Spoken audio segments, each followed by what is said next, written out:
Guys, നമ്മൾ ഏതൊരു workout start ചെയ്യുമ്പോഴും നമ്മൾ നിർബന്ധമായും ചെയ്യേണ്ട ഒരു കാര്യമാണ് basic warm up stretching exercise.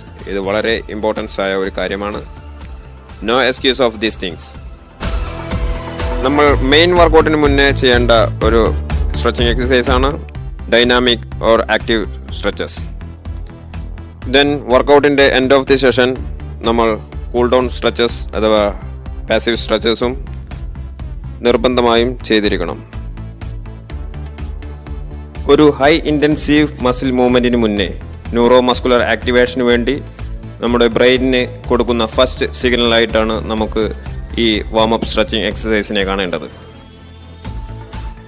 കാരണം നമ്മുടെ റെസ്റ്റിംഗ് ടൈമിൽ നമ്മുടെ ബ്ലഡ് ഫ്ലോ ഒരു 50 to 70% നമ്മുടെ ഇൻറ്റേർണൽ ഓർഗൻസായ കിഡ്നി, ലിവർ, സ്റ്റൊമക്ക്, ഇൻറ്റസ്റ്റൈൻ എന്നീ ഭാഗങ്ങളിലായിരിക്കും.